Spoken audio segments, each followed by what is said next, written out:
हे कृष्ण गोविंद हरे मुरारे, हे नाथ नारायण वासुदेवाय,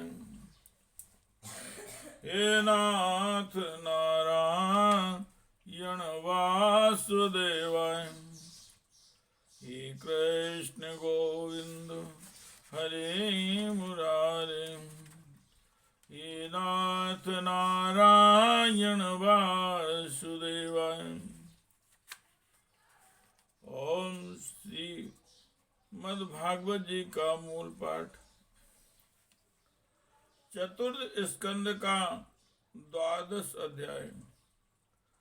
ध्रुव जी को कुबेर का वरदान और विष्णु लोक की प्राप्ति। हे कृष्ण गोविंद हरे मुरारे, हे नाथ नारायण वासुदेवाय। साचा स्वरलोक मारोक्षं सुनीतिं जननीं ध्रुवम् अन्वश्यमर्दगम् हित्वा दीनं यास्ये त्रिविष्टपम् इति व्यवसितं तस्य व्यवसाय सुरोत्तमौ। दर्शयामां चतुर्देवीं पुरोयानेन गच्छतीं तत्र तत्र प्रशंसद्भिः पतिवैवानिके सुरे। औकीर्यमाणो दादृशे कुसुमे क्रमशो ग्रहान् त्रिलोकीं द्योयानीन् सोऽति व्रजमुनीनपि। परस्ताध्यन् ध्रुवगतिर्विष्णो पद्मथाव्यगात् यद्भाजमानं स्वरुचयो सर्वतो लोकास्त्रयो ह्यनु विभ्राजन्ते तो। भ्राजमानं स्वरुचयो सर्वतो लोकास्त्रयो ह्यनु विभ्राजन्ते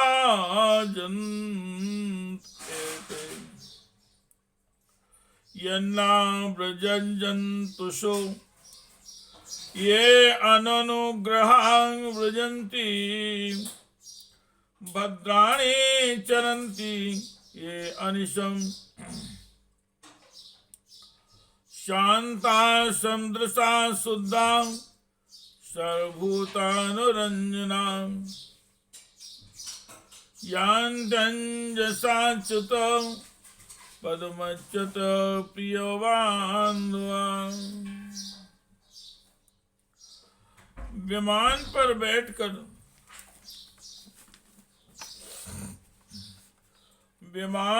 बैठकर ध्रुव जी ज्यों ही भगवान के धाम को जाने के लिए तैयार हुए त्यों ही उन्हें अपनी माता सुनीति का स्मरण हो आया। वे सोचने लगे, क्या मैं बेचारी माता को छोड़कर अकेला ही दुर्लभ वैकुंठ धाम को जाऊंगा। नंद और सुनंद ने ध्रुव के हृदय की बात जानकर उन्हें दिखलाया कि देवी सुनीति आगे आगे दूसरे विमान पर जा रही हैं। उन्होंने क्रमशः सूर्य आदि सभी ग्रह देखे। मार्ग में जहां तहां विमानों पर बैठे हुए देवता उनकी प्रशंसा करते हुए फूलों की वर्षा करते जाते थे। उस दिव्य विमान पर बैठकर ध्रुव जी त्रिलोकी को पार कर सप्तऋषि मंडल से भी ऊपर भगवान विष्णु के नित्य धाम में पहुंचे। इस प्रकार उन्होंने अविचल गति प्राप्त की। यह दिव्य धाम अपने ही प्रकाश से प्रकाशित है। इसी के प्रकाश से तीनों लोक प्रकाशित हैं। इसमें जीवों पर निर्दयता करने वाले पुरुष नहीं जा सकते। यहाँ तो उन्हीं की पहुंच होती है जो दिन रात प्राणियों के कल्याण के लिए शुभ कर्म ही करते रहते हैं, जो शांत समदर्शी, शुद्ध और सब प्राणियों को प्रसन्न रखने वाले हैं तथा भगवत भक्तों को ही अपना एकमात्र उच्च स्वहद मानते हैं। ऐसे लोग सुगमता से ही इस भगवत धाम को प्राप्त कर लेते हैं। हे कृष्ण गोविंद हरे मुरारे, हे नाथ नारायण वासुदेवाय, हे नाथ नारायण वासुदेवाय। यत्तान पाद पुत्रो ध्रुवा कृष्ण परायणाम अभूत्रयाणाम लोकानां चूड़ामणि वामलां गंभीर वेगो आनिशम ज्योतिषां चक्रमोहितम् यस्मिन् भ्रमति कौरव्य मीढयामि गवां गणः महिमानं विलोक्यास्य नारदो भगवान् ऋषि आतोद्यम वितुदने श्लोकान् सत्रे अगायत प्रचेतसाम।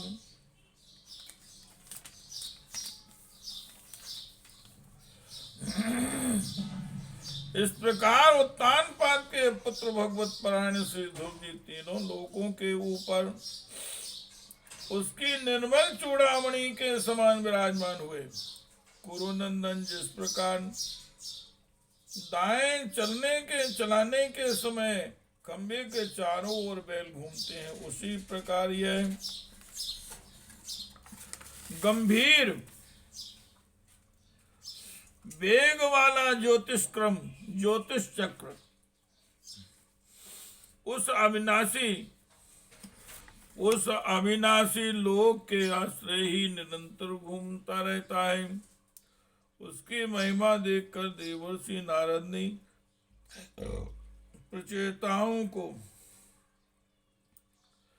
प्रचेताओं की यज्ञशाला में वीणा बजाकर ये 3 श्लोक गाए थे। ओम श्री नारद उवाच नूनं सुनीते पतिदेवतां यास्तपां प्रभावस्य सुतसितां गतिम् दृष्टाभ्योपायान्नपि वेदवादिनो नैवाधिगन्तुं प्रोवन्ति किं नृपः। या पंचवर्षो गुरुदारवांसरेर्भिन्नेन या तो हृदयेन्दुयिताम् वनम महादेश करो अजितम प्रभुम जिगाए तद भक्त गुणे पराजितम। भगवान नारद जी कहते हैं,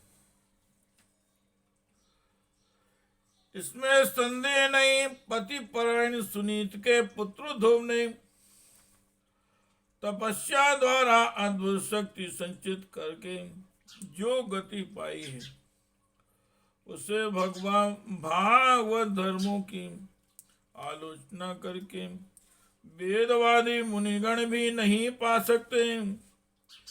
फिर राजाओं को की तो बात ही क्या है।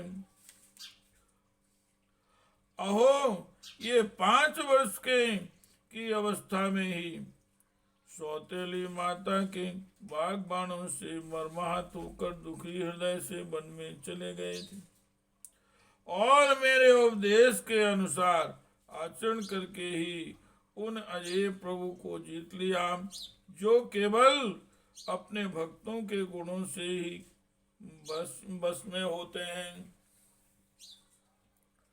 हे कृष्ण गोविंद हरे मुरारे, हे नाथ नारायण वासुदेवाय, हे नाथ नारायण वासुदेवाय, हे कृष्ण गोविंद हरे मुरारे, हे नाथ नारायण वासुदेवाय। या छत्र बंधुर्भुवि तस्याधिरूढ़ मन्मारुरुक्षेदपि वर्ष पूगे, षट पंच वर्षो यदहो विरल्पे, असाद वैकुंठमवाप तत्पदम।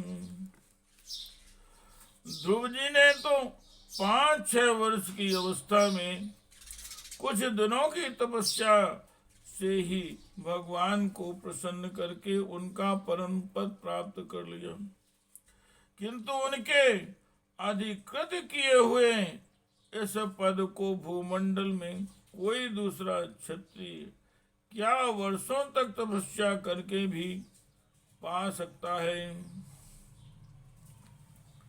हे कृष्ण गोविंद हरे मुरारे, हे नाथ नारायण वासुदेवाय, हे नाथ नारायण वासुदेवाय, हे नाथ नारायण वासुदेवाय। इति श्रीमद्भागवते महापुराणे परमहंस्यां संहितायां चतुर्थस्कन्धे ध्रुवचरितं नाम 12 अध्यायः।